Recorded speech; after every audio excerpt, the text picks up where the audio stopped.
So good evening, nice to see you. Coming out in the cold weather, sadhu. Seeing some old friends and some new friends. Happy to be here. We were, as many of you know, there were recently many elders visiting Sydney and the Bodhisattva monastery for the consecration of the Sima boundary, which is making a place suitable for ordaining monks and doing certain procedures with regards to the vinaya of the monks. The vinaya is like the discipline, rules of discipline. So it was a very grand occasion, actually. It was Lumpur Anand, my main teacher in Thailand's inspiration to invite as many elder monks from the Lumpur Cha lineage as possible. And he did invite from the north, south, east and west of Thailand. And many of those people have never been overseas. So he didn't just invite the kind of famous, really skilled teachers who get invited. He invited a lot of good monks who practice with Ajahn Chah. And I asked him why he was doing that, because obviously there's a lot of airfares, a lot of people to accommodate, a lot of food to arrange. And Ajahn explained that all of these monks of that first generation have a close karmic connection with Lumpur Cha, having lived with him and trained with him.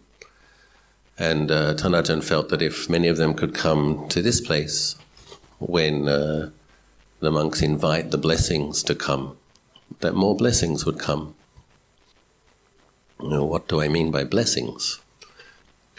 We were working out that when you add all of the rainy season retreats of each of the bhikkhus together, it was nearly 3,000 years, 3,000 rainy season retreats that they had practiced together, which is a lot of practice. And when people practice sila, samadhi, panya, or dana sila bhavana, it does produce merit. And Lumpur Cha, nobody doubts, also had vast merit, as did Lumpur Man. And merit is a thing, and it's not easy to see necessarily with the coarse or gross physical eyes. But it is a thing, and it's a very powerful thing. Whatever good things you have that have manifested in your life is a result of merit. Previously made karmas, auspicious karmas, and karmas made this lifetime as well. And so if you see samsara, cyclic existence, as a dark place, the realm of death, Lord Buddha describes it as birth, aging, death, then the path to Nibbana and the Buddha's teachings that describe that is light, that is bright. Sila, Samadhi and Panya is bright. It's an antidote or alternate power. And so when all of these monks whose minds are bright come together and invite merit, then when that merit comes, monks with particular skill, and I would suggest that some of the most senior, well-practiced monks in that lineage do have these skills, that merit can actually be infused into places.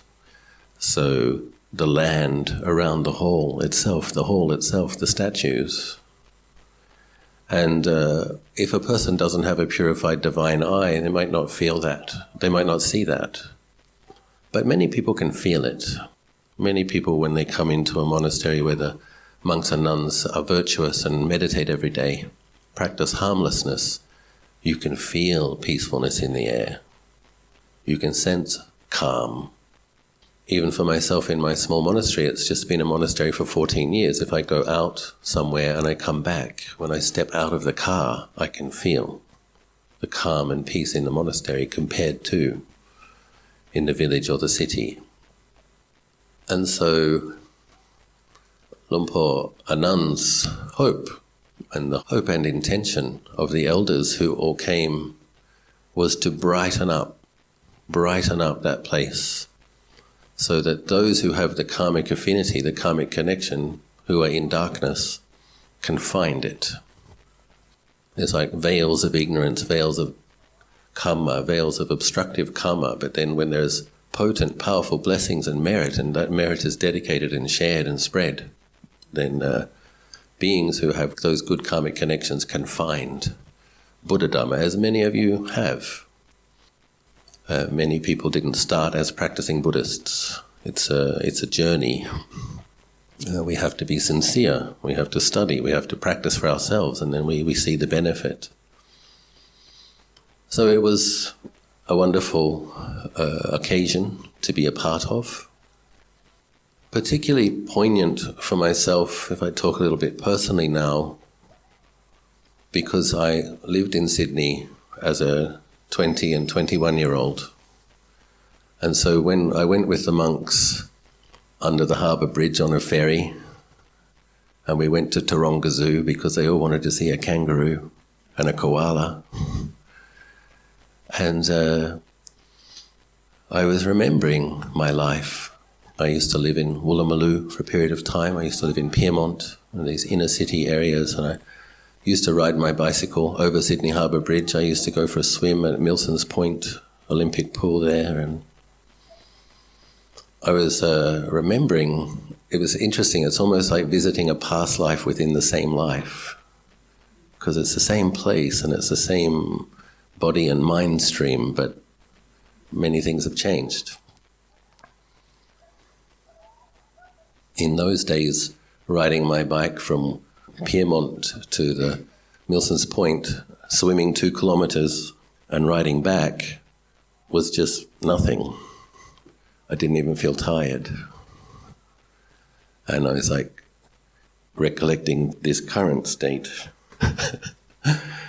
And I deduced that I was about 1/10 as fit as I used to be 30 years ago, 32 years ago. But I would say at least 10 times happier, which is not a bad ratio. I'd take the trade. So I remember at that time that I was looking for a way to live my life that had meaning. And I could have gone to university, but I had a deep intuitive sense not to do that would not make me happy. And I did have a job with the government, but I quit after 1 month. Didn't want to work for the government. I studied acting and singing for a little while, but then I thought, I don't want to be a commodity. I don't want to be a product. So what am I going to do? And fortunately, I found myself sitting at the Goenka Vipassana retreat in Blackheath. And I committed to a daily meditation practice after that, and within, I think, 2 years after that, I was in Thailand. And coming on the alms round, I think there was about 50 monks that went for alms round in Chinatown and Thai Town the other day. It was very interesting to be walking the same streets. I was about in the middle of the line, so there's about 25 bhikkhus more senior to me and about 25 bhikkhus less senior to me. And actually it's very beautiful.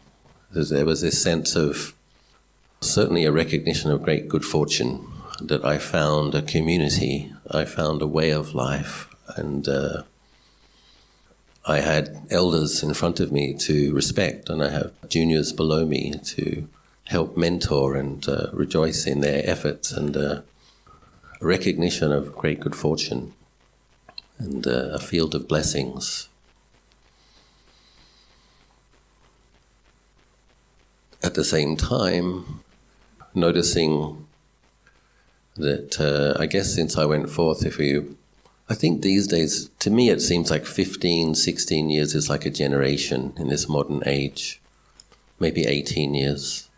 The time a person goes to school, by the time someone finishes grade 1 and goes all the way to grade 12 and a university degree, those 16, those 18 years, they're not the same as the next generation coming up because technology changes, society changes, and so I've been away for 2 generations. And it was very interesting looking in and seeing people, because I used to be a barista. I was cool before it was cool. I used to have a nose ring. I used to dye my hair. I was a vegan 33 years ago. And but I was kind of looking in at those people and it's like, oh wow, it's like, why? There's this asking of the question like, why am I not doing that now? Why am I not making coffee? Why am I not waiting tables? Why am I not one of these office staff? And, what comes to mind is karma, merit and karma.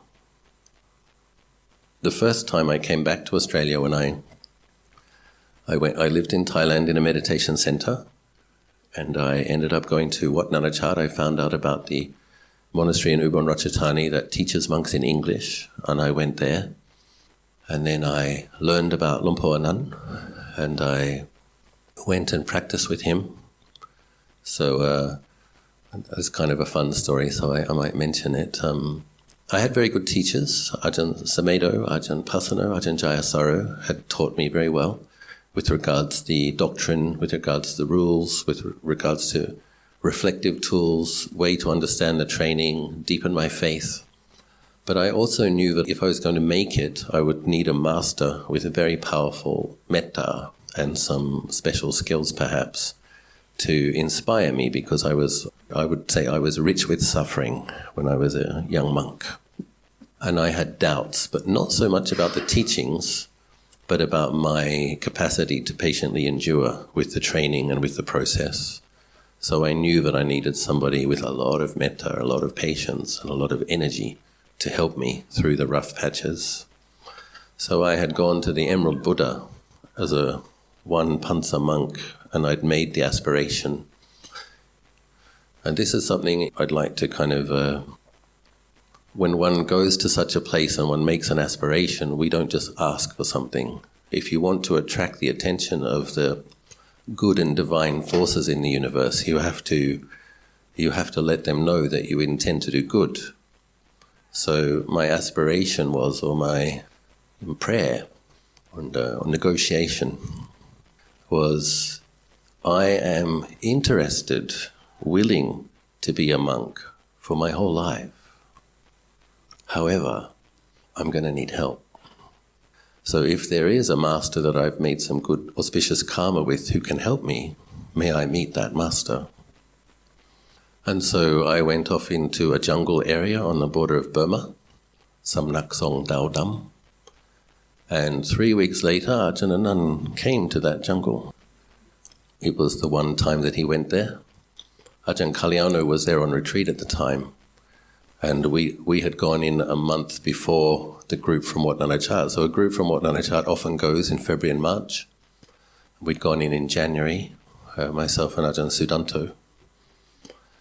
And all of these monks are abbots now. So we were young monks then. And Ajahn Anan came in with a group of 5 monks. And so I met Ajahn Anan, and I had a good opportunity to have a Dhamma discussion with him, and he did inspire me, and I did go and train with him.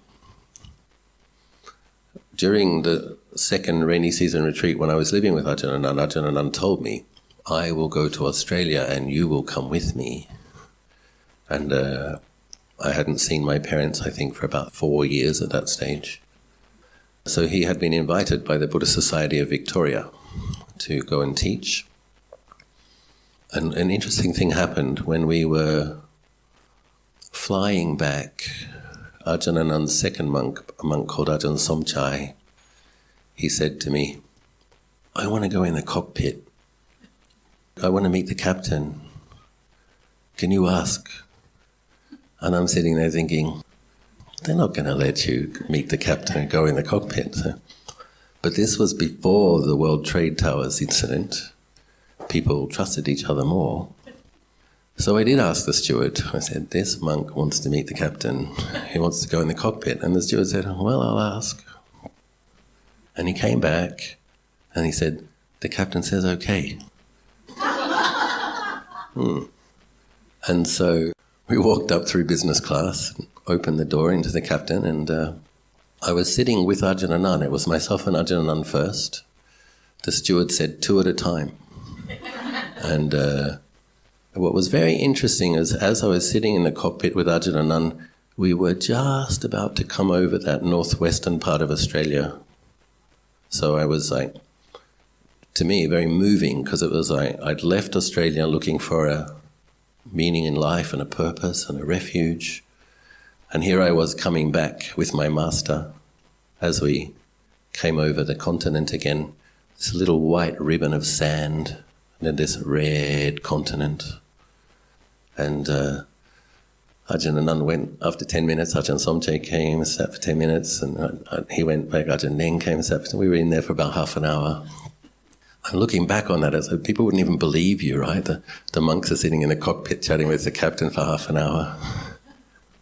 And the monks were actually impressed with the discipline of this. They were asking those kind of questions, and it was Qantas. And Qantas had quite a strict discipline. They would test the knowledge and understanding and the safety protocols of their pilots every year. They had to resit the test, and they were impressed by the discipline and the safety standards. But it's interesting now when I look back symbolically, and even then I had a bit of a feeling that it's going to be Ajahn Anan that plays some significant role in bringing Buddhism to Australasia.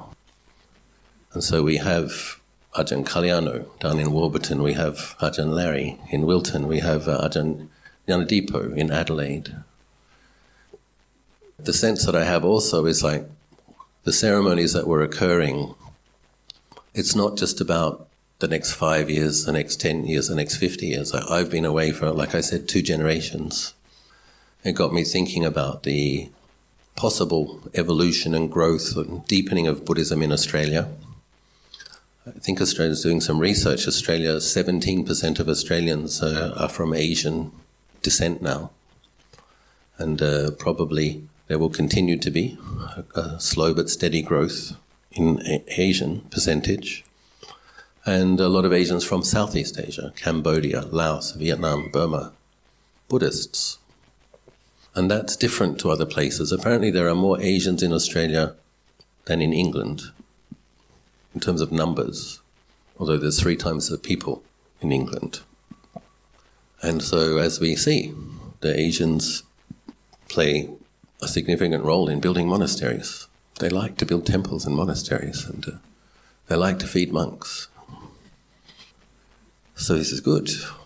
And so there was a monk that used to live in Adelaide, Ajahn Bunyarit, and he had said that in 300 years Australia will be one of the centres of Buddhism. And Lumpur Biek and Lumpur Blien said similar things.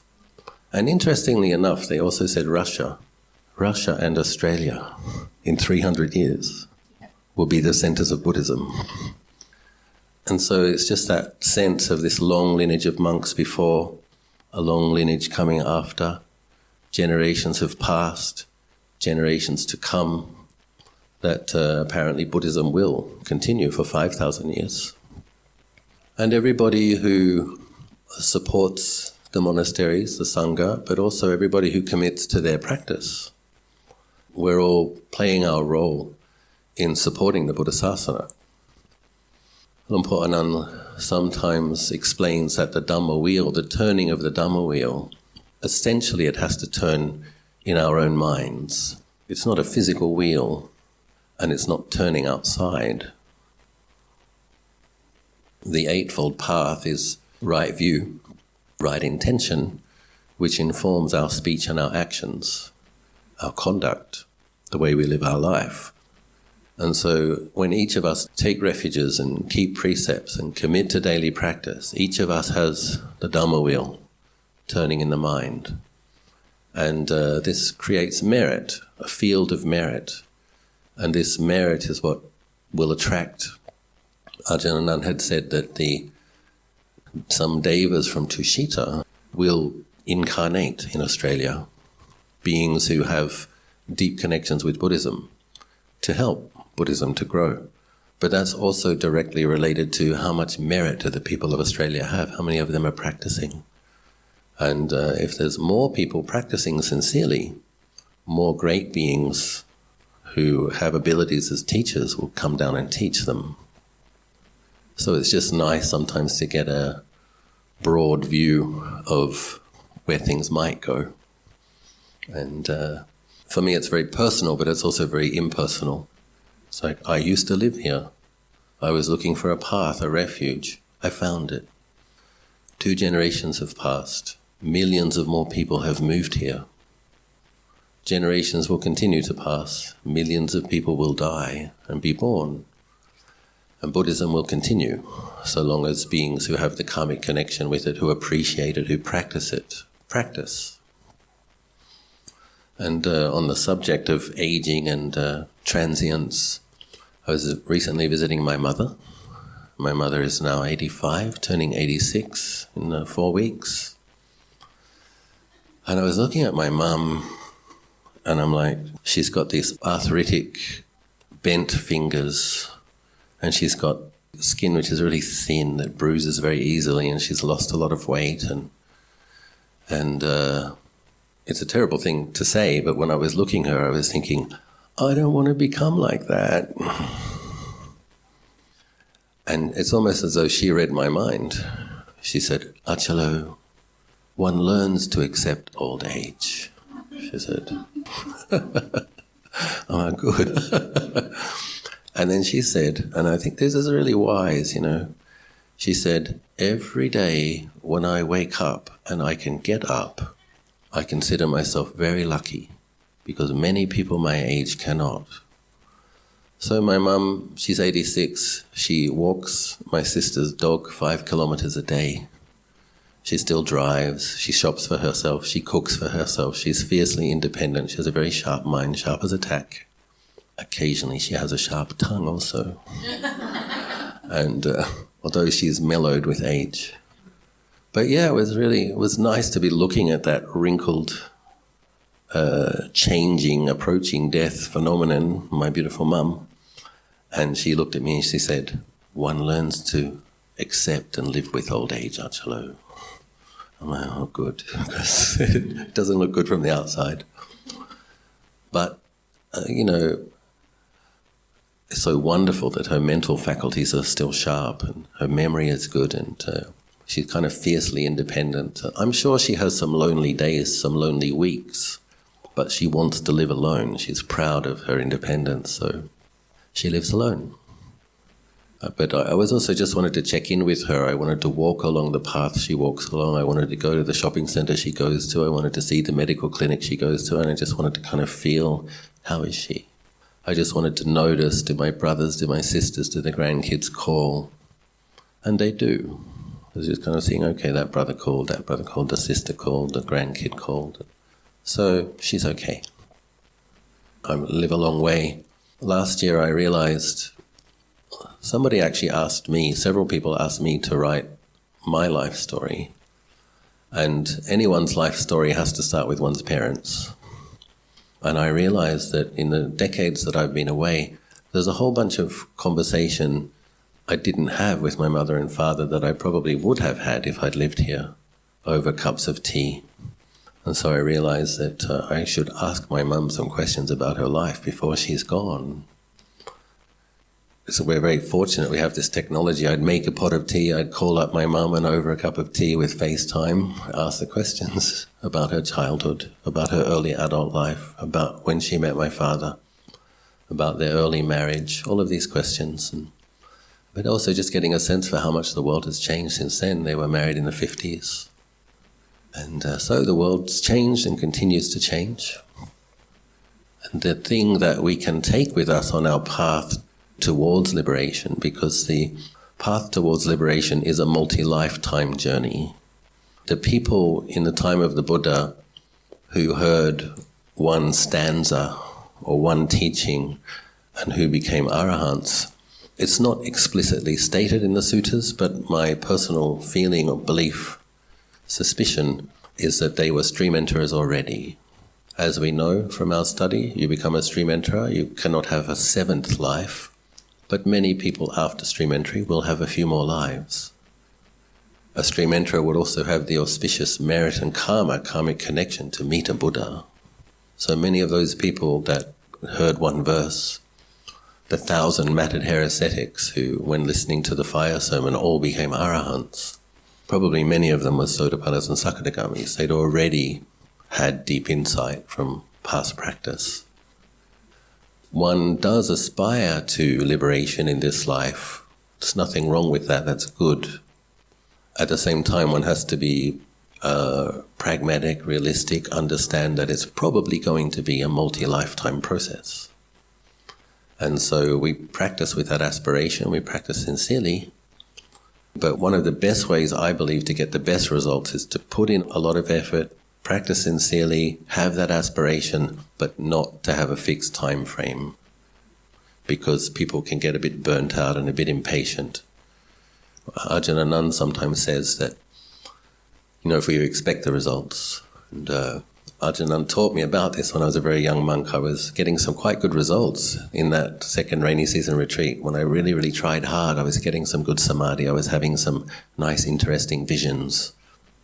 But then the next day I would get very cranky, very grumpy, and so I would get frustrated. What happened to the brightness? What happened to the lightness? What happened to the visions? And when the mind gets grumpy, it finds fault. Why are these monks like this? Why do we have to work this much? Why do we have to sweep all the leaves? They're just going to fall again tomorrow. And I kind of stomped up the hill one day, frustrated. And interestingly, Ajahn Anand was standing in the path by himself in the road. And I fell to my knees and I said, Ajahn, Lumpur, when will it ever get any better? And he looked at me and he said, in 5 years, it'll be a little bit better. Which was not what I wanted to hear. It was like, next week, Ajahn Achlo, Sotapanna for sure. By the end of the rainy season retreat, Arahant with divine eye. No. 5 years, a little bit better. I was like a hot air balloon that got pierced. I was like, which was what needed to happen. And he said to me, you're not doing it quite right. It's like, the Thai phrase is, ao jing ao jang. It's like, mai tong patibat ao jing ao jang. You're practicing for like the real practice. You're doing the real thing.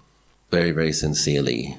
He said, but the problem is, it's like everybody has a certain amount of kilesa and a certain amount of obstructive karma.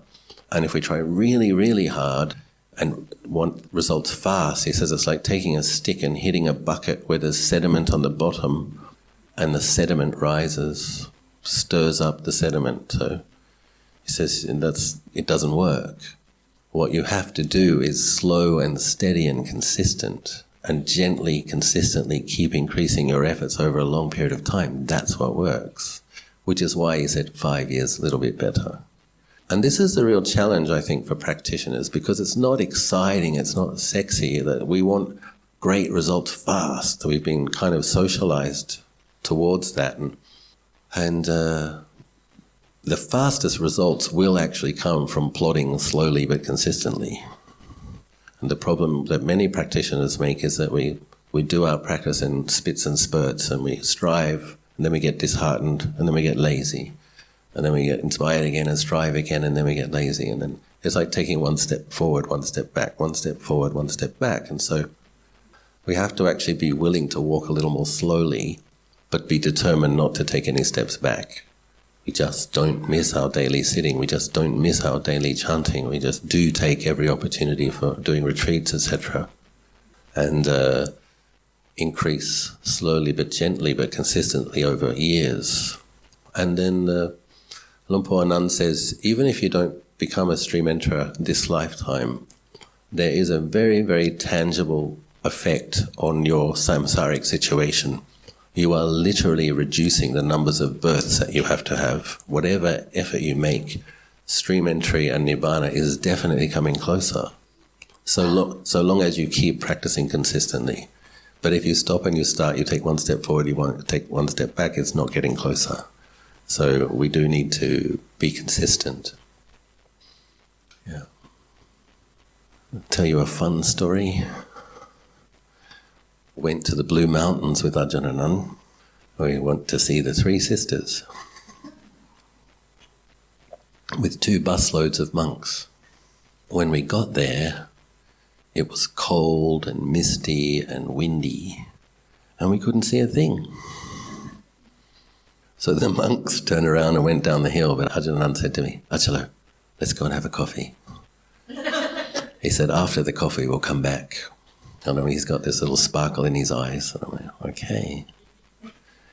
So we came back after the coffee, and the cloud had gone, and we could see the 3 sisters. But it was really, really windy. Our robes were like flapping like Superman or Batman. It was And then I said, "Oh God, it's cold, Lumpur. Okay, I'll quickly take a picture." And he said, wait. And then the wind stopped completely. I'm like, "Oh." So Lumpur Nun is reputed to have some abilities, but sometimes it's kind of obvious. And so I asked him what was going on. And he said, actually, there were about 100 Nagas born. There's 3 types of Nagas. There's a Naga that's born from eggs, there's a Naga that's born spontaneously in water, and there's a Naga that's born in air. And he said the Nagas who depend upon water were so pleased to see so many virtuous people that they all came to say hi, and they brought their mist with them. They didn't understand that the monks came there to see the view. So they would need a translator or someone to explain the concept. These are human beings, they don't like cold and wet, and what they want is a nice view. But they didn't understand that, and the bus had gone back, but we got to see the view. And kind of fun. It's nice when you see Tanajan's abilities in that way. I also remembered another occasion, and I'd actually completely forgotten this. We went to the Wentworth Falls Lookout, and on the eve of my very first meditation retreat in Blackheath, I went on a walk with my good friend, and it was I was supposed to check in for the retreat that evening, and a very strange thing happened. A mist, a kind of an eerie mist, settled at about 5 o'clock at night, and we could not see the path in front of us or behind us. And I said to my friend Deborah, okay, if we keep going, we might get really lost. So what do we do? And there was a little rocky overhang.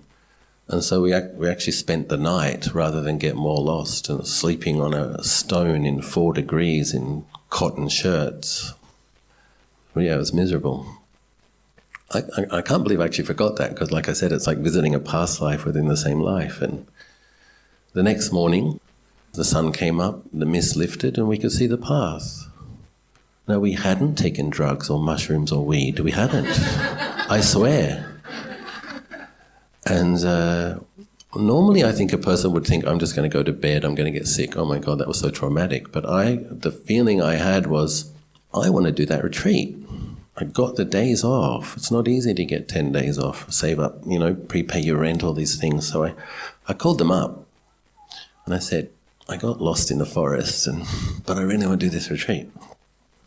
And they were very kind. They let me start the next day, and they let me listen to the tape of the orientation talk.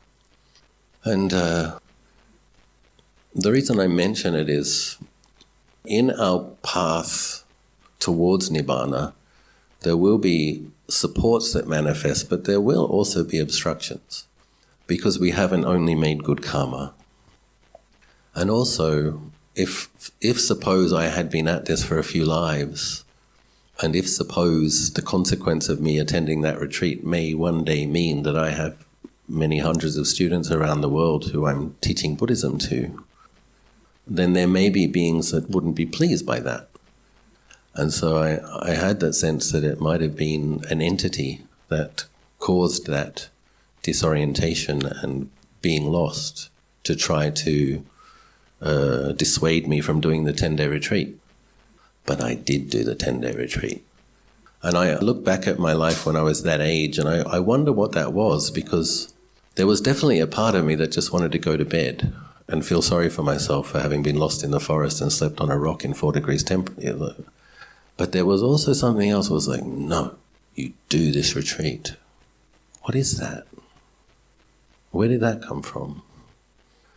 And it's the same kind of conviction that when I decided to go to Wat Nanachat, the international monastery, I wasn't feeling like, I don't think many people feel like they want to be monks. Maybe some do. I didn't. It's like there's so many rules. I mean, who wants to wake up at 3 a.m? Who wants to walk barefoot on sharp stones? Who wants to eat 1 meal a day? You know, heavy tummy in the middle of the hot day, and it's not something one wants, but what one does want is peaceful mind. So that sense of, yeah, I will go up there. When I heard about Wat Nanachat, I will go there. And so I let people know sometimes that my experience at Wat Nanachat, intuitively I felt like I was at the right place, the International Forest Monastery. It felt right. And many, many other places had not felt right. Like as a child, I'd felt that I was born in the wrong place at times. I love my family. I've been visiting my family, but sometimes as a child I would look at my mum and I would look at my dad. Mum would sit there, dad would sit there, brothers and sisters sit over the table. We used to have our dinner at a table together. And I would look at them and I was literally like, who are these people? I'm like, it really was. And I did have a feeling of, this is the wrong place. And that wasn't a pleasant feeling because I didn't know where the right place was. But it manifested as a deep intuition that there must be such a place and a conviction that I'm going to find it. And so we need to have that in our practice. We need to honor our intuition that there is a potential to experience true and deep peace, and we need to have conviction and courage to put up with some hardship, go to some strange places, and be willing to find the people who can help us, the situations that can benefit us, and then when we find them, committing to them. So in that first year, when I was a novice, I sometimes tell people I wanted to disrobe 6 days a week. But there was 1 day a week. It still felt like the right place, like I knew it was a noble effort. And Luang Por Chah, we do these readings of Ajahn Chah's teachings, and Luang Por Chah would say the suffering of a monk is a suffering that leads to the end of suffering. It doesn't just have to be the suffering of a monk, it can be the suffering that we encounter in the course of doing our practice. Is the suffering that leads to the end of suffering. And he says, and other suffering is just suffering. So yeah, so I felt I was in the right place. 1 day a week, I felt more contentment, more peacefulness, more gratitude, less reactivity, and I felt, now this is, I didn't used to have that. I didn't have 1 day a week of deeper well-being. And so I committed to another couple of years, and then, after a couple of years, maybe it's 3 days a week I want to disrobe. But 4 days a week, there was more contentment, more willingness to be there, and more gratitude, more respect. And so I could see it is working. But one does have to have the ability to patiently endure with those days when one doesn't want to do it. That is part of practice. You can't expect to be inspired all the time, but you have to be determined all the time. As far as I can tell, that's the only thing that works. So I offer that for your contemplation. I hope something I've said may have been helpful to you. Also give people the opportunity to ask questions if they like. Do we have anyone with a question? Okay. Ajahn, thank you for the talk. I was just curious about your comments when you speculated that the monks who were listening to the Buddha were probably stream enterers. Yeah. Do you think that they knew that they were stream enterers? Maybe not. Maybe not. I mean, if some of them had good samadhi and the ability to recollect past lives, some of those would, but probably most of them didn't have them. It depends what they were meditating upon. So if it's a fire worshipping ascetic, they will have their very particular disciplines. They're going into the cold and doing all these bathing, and they have their own goals of what they're trying to achieve, so they may not be giving their attention to that. So, but if they did, if they have probably they would have, like a stream enterer is supposed to have like a natural disinclination to doing evil things. So there would be probably nice children, kind to animals and such. And yeah. Apparently Thanajan Dan said he was born as a Sakadagami. So in this day and age, it's one of the reasons I draw these conclusions, is that in this day and age, the Arahants that I know didn't accomplish that within one life. The Lord Buddha does describe his own training as a gradual training. And if one has done quite a bit of that gradual training in the past, then it will appear fast in this life. But it does depend how much we've done in the past as well. Yeah. Hello, Ajahn. Thank you. Nice to see you. Ajahn, I would like to know, do I need to have a long samadhi before I start doing the body contemplations? No. The first meditation object that is given to the monks by their preceptor as a part of the ordination ceremony is recollection of hair on the body, hair in the head, hair in the body, nails, teeth and skin. So it's often given as the beginning, to be aware of the body as made up of parts and of being made of earth element. Those parts are made of earth element. So yeah, it's a way of using the thinking mind, it's a way of directing mindfulness, because many people come to sit and there is thinking, there is restlessness, or there's sleepiness, so sometimes we need to do something with the mind to wake it up, or sometimes we need to do something with thought to direct it in skillful ways. So body contemplation, just placing the awareness on top of your head and just being mindful of hair as hair, and placing your awareness at the tip of your fingers and just being mindful of nails as nails, is a skillful meditation suitable for everybody. And that feeling of having less identification with the body, more equanimity, you begin to get some benefits on that level in the beginning stages, but ultimately in this generation, when people have more discursive thinking minds, probably been exposed to more education than villagers in Thai rice fields, as far as I can tell, Luang Por Man, Luang Por Cha had their breakthroughs when doing body contemplation. So it seems very ordinary and a bit boring and not very exciting to just see parts of the body as earth element and place one's awareness on that. But if you read the biographies, when they have their universe exploding experiences and glimpse the true nature of the mind and are liberated from all suffering, those were the practices they were doing. So it's good to notice that. And it's good to begin laying a foundation and a familiarity with it.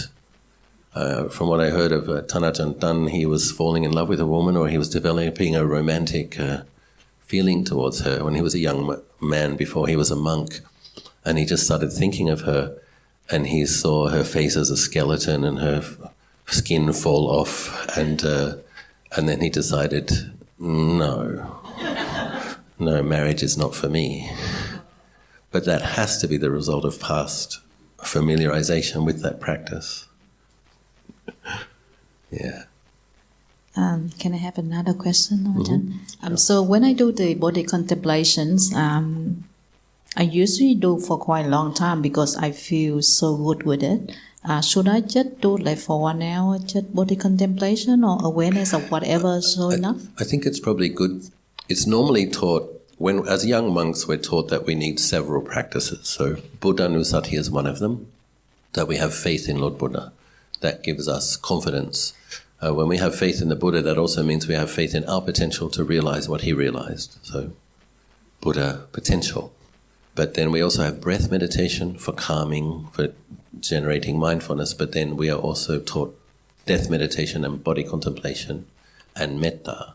So 5 practices. The breath meditation as a basic foundation is always good, but then, the body contemplation is intended to slowly and steadily reduce lust and greed. The metta meditation is intended to slowly and steadily decrease irritation, aversion, anger, hatred. So they work at uprooting the kilesa. And the contemplation of body as body parts and elements is for the equanimity, the insight into not self. So they're like a package. Many people find that if they do a lot of body contemplation, the mind can get a bit brittle eventually and a bit irritable. And it can also focus on faults. As a Asubha contemplation, it's the antidote to seeing it as beautiful. But what then happens is a tendency to kind of look at the fault in things. So we need to do it with metta, because one of the results of metta is we'll see the good in things. We'll have an accepting quality, an appreciative quality that comes with metta, so they balance each other. But it's a good sign that you get those good results. And actually in the Visuddhimagga it's said that people who are sensual, who appreciate nice taste, nice sounds, nice touch, the appropriate thing for them is body contemplation as a kind of a main practice. But even so, it needs to be balanced. But also for people who are irritated, get angry, lose their temper, the main practice should be metta. So we need to kind of bring our minds more into balance. So you could start with 10 minutes of metta, for example, and then do half an hour of body contemplation, and then see if the mind's becoming peaceful. Okay, but then maybe you want to finish with another 10 minutes of metta. Make it keep it balanced. Thank you, Ajahn. Thank you. Welcome. Good evening, Ajahn. Thank you for your talk, especially those cockpit stories. Remember them well. But anyway, talking about metta, when sometimes when we chant metta, do the people we try to send metta to, do they actually receive it, or it depends. Is this as a chant? So it depends. You do need to really mean it. If you're just chanting the words perfunctorily, no, they don't get it. So it's like, I often, after the end of the meditation, I will dedicate merit the way I want to before I start chanting, because the mind is more collected and more powerful. And the chanting serves almost like a reminder of who we should be dedicating merit to. And if you're chanting by yourself and you slow it down a bit and you're very sincere and you're really thinking of those people, then more likely that it will reach them. But the mind does need to have some collectedness and some power for the metta and the merit to get through. There is one chant which is interesting, though, is the Sabbapatitana Gatha, where it says, those beings that do not know of this merit, may the devas make it known to them. That's an interesting practice, because that's asking other beings to help get the merit through. And there are beings that do that as a way of increasing their own merits.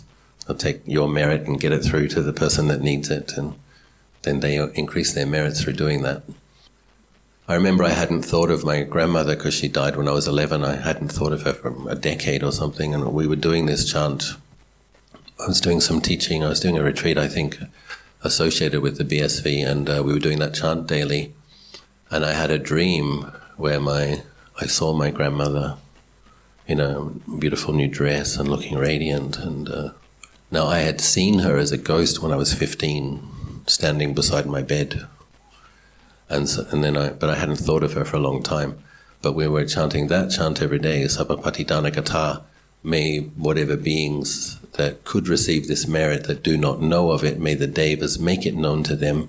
So I would assume that devas in Australia would have known of her situation, and finally it got through to her and her situation improved. That's what I think may have occurred. Thank you so much, Ajahn. Yeah.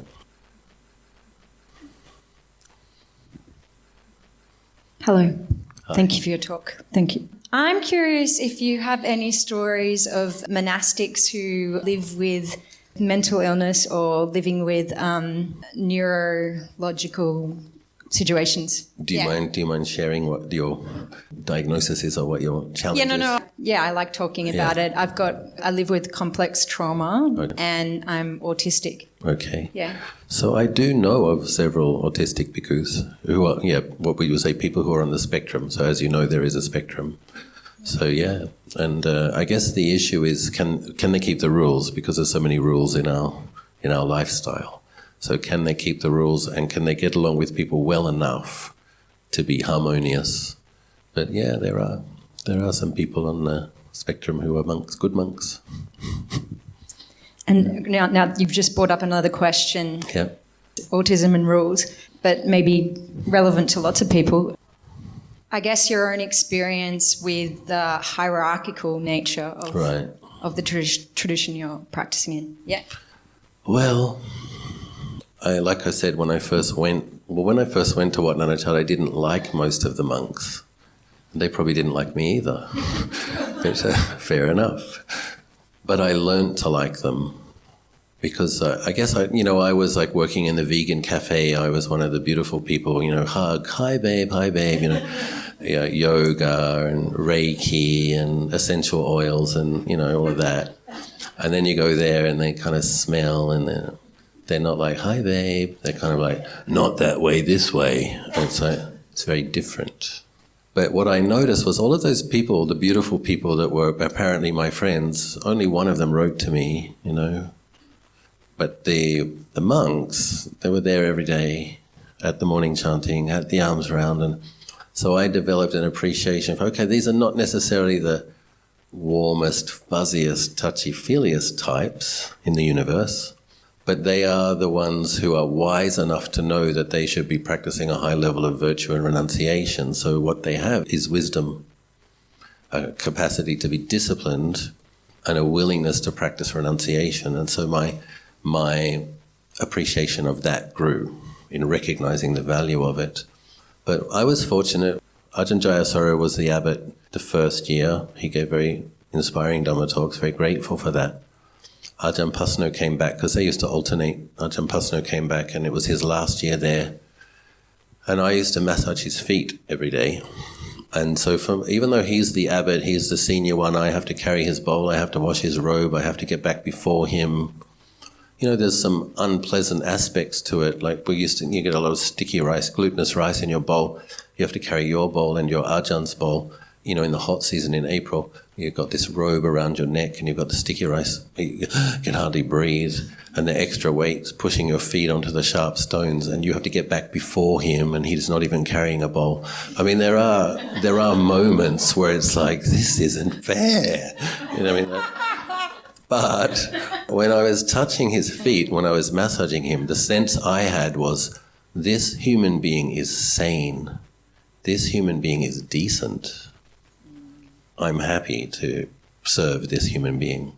So as long as the senior monks reflect their seniority, the less noble ones were harder to respect.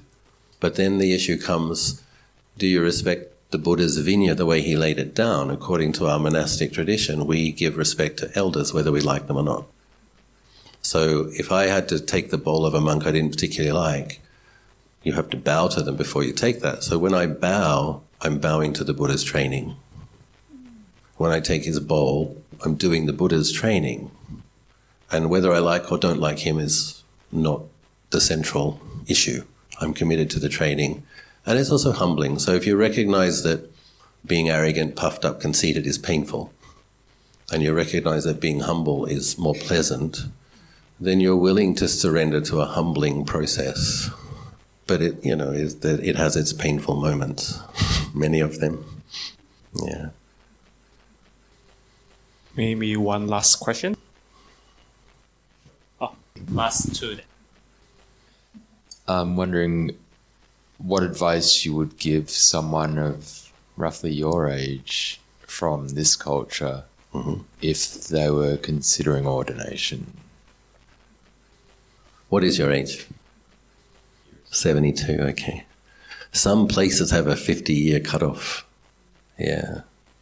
But I don't know, Ajahn Anan is one of these lots of metta monks who often makes exceptions, so if you're interested, yeah, you could always ask him. I have some friends who have got you can now get like a digital nomad 5-year visa in Thailand. It's certain things you have to show, but if you can show a certain amount of money in the bank account, or there might be a way to do that, like you could have some friends help or whatever, but I have two friends who have recently got their 5-year visa, and they're then living in monasteries, not as monastics, but keeping the 8 precepts. So, and then helping. Those people have some skills, so helping the ajahns in whatever skills they have. So one guy just does the editing and uploading of talks onto YouTube. He said he was an IT expert, but, you know, in a way, it's not lying. He was helping with IT, and he just arranged it so that the bank account reflected that there was some money coming in, and he got his 5-year visa. There may be other ways to draw close. But if it's something you really aspire to, you can try. Travel around and ask.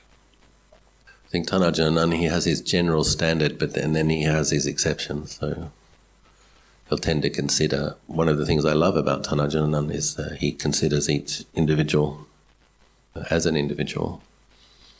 And so he has a general standard and he has many exceptions. And that can also be a bit painful living with him, because people want a clear standard and without exceptions. Ajahn always making exceptions. It's a good training as well. Yeah, I think honouring it to the degree that you can, you know, just go and ask. And live in the monastery for a while, see how it feels, be helpful. I mean, that's one of the things that a senior monk's going to decide whether to take you on or not. Is like, well, are you helpful? Are you humble? Do you do what you're told? All of those things are helpful. One of the reasons that some abbots are reluctant to take people over 50 is because they can be a bit more set in their ways, not as easy to mould as a younger person. But there are exceptions. My good friend Ajahn Pavro, who ended up being my second monk for a period of 7 or 8 years, he ordained at 50. And he was a very good monk, a very good friend. So yeah, I can always try. Hello, Ajahn. Evening. It's very nice to hear an Australian's voice, Dhamma talk. Yeah. We've been listened to many Thais monks with translations. I just wonder, there is any day that you feel wired up, like upset with something, or you no more upsetting? Oh, of course. Many days I'm upset. I'm an abbot. I mean, it's a matter of degrees, so there's probably days where I'm a little bit upset and no one else knows. So the capacity to be mindful of a mind state and be working with it without making karma is one of the benefits of practicing for 3 decades. If I'm really upset, people might know, but fortunately my character tendency, I don't like throw things or fly off into rages. If I'm really upset, you know what I do? I become quiet. I mean, why is Ajahn quiet? And cool. I'm often warm, so if I become cool and quiet, it's like, what's wrong with Ajahn? But it's, you know, it's a good because I don't take it out on people. I might have to go and process something, and the next day I won't be upset. But yes, I still get upset. Anybody who tries to be a teacher will have many opportunities to be upset. Human beings are very stubborn, myself included. Because in my practice, there is a day that I feel really nice and calm, but that last couple of days, and then something happened, and then I feel something in my thoughts. Right. But then I thought, why all these years I've been practicing and I still have these thoughts? So it's a good question, and we do need to apply a good understanding to that question. Is only an anagami doesn't have any irritation or anger anymore. So sometimes we're expecting too much. You can try not to have the mind states, but you're going to have them sometimes. And then what we do is when we have the mind state is we try not to make the karma with it. So you might be upset, but you don't have to express it. You don't have to say anything, you don't have to do anything. You just have to be mindful of how that feels, allow it its space, observe it, allow it to change and cease according to its nature. Make as little karma with it as possible. Because what you want to be working on in the beginning stage is the awareness of arising and ceasing and impermanence. But when one has the deeper insight into that, that is what will uproot. Because when one has the insight into not self, there's no one to be greedy or hateful, so it falls away by itself. So we need to develop the insight of impermanence So you come and you sit. I do it often. It's just, okay, well, how long will this last? One monk went to Ajahn Chah. He said, I'm so angry. And Ajahn Chah said, good. And what do you mean good? Good. Go back to your kuti and be angry all day. And he came back a couple of hours later and said, I couldn't do it. After a couple of hours, I wasn't angry anymore. And that was the teaching. It was like, see, these things, when they're oppressing the mind, we tend to make them permanent and solid. But the masters teach us, the Buddha teaches us, just sit longer until it changes. And one of the reasons I love practicing in Bodh Gaya, I normally go once a year, practice for 5 or 6 weeks, 8, 9, 10 hours a day. Most recently I was doing 3 3-hour sessions. In every 3-hour session you might start, there might be tiredness, there might be grumpiness, but I know that in a 3-hour period that it's going to change. So I just know that right from the beginning. I know that whatever mindset I start with is not the mindset I will finish with. And then you get to see that repeatedly every day, several times a day and every day for a month. That awareness that you can observe mindsets with gets more resilient and spacious. And then so even when the mindset is arising, you don't grasp it as much, don't identify it with as much, and notice the way it changes more. So sometimes as the abbot you have to lay down the standards in the monastery, and sometimes people aren't keeping the standards and you have to say something. But I would say for myself it's probably 19 out of 20 times I don't say anything. And they won't even know I'm annoyed. So what I'm doing is I'm observing my irritation, I'm training myself. And what I will do is I will ask myself, if I were to say something to this person, do you think they would be able to receive it? I would ask myself. Because sometimes a person's doing something wrong and you can tell them, but if they have a blind spot, or if they are proud, or if they are arrogant, or they don't respect you enough, telling them won't help the situation. So sometimes it's like, yeah, they're doing something wrong, I should tell them, but I'm not going to, because it'll make the situation worse. So I train myself instead. Or I might ask, if I was going to say something, what would be the right way? If I was going to say something, what would be the right time?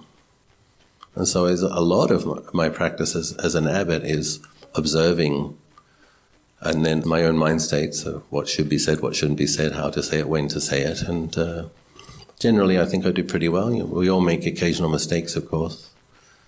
But in general I think that's a good standard to have, to observe the desire to admonish, not do it. Because if we speak with a self-righteous tone, people don't like that. So I have to wait. Lord Buddha, when he gives his teachings on right speech, he says we have to speak with a peaceful mind. At the time when the mind is affected by irritation, it's not the time to speak. So we have to wait for it to calm down. And then ask permission is another thing. You should ask permission before giving feedback. And then the more advanced and harder is one should be free of that same quality before one admonishes others for having that quality, and that's another. That's tricky. Yeah. I think the metta practices are very important when you have, you're having deva-like mind states, you're seeing the benefit of your practice, there's a lot more kindness, a lot more patience, but then there's an irritation and then there's a reaction. At that time, you're a being that has suffering. So it's like, you can just, may I be well, may I be happy, may I be well, may I be happy. One has loving kindness for oneself during that time. Judging it doesn't help it. And just understanding that because I've reacted this way millions of times in the past, I am going to react this way still.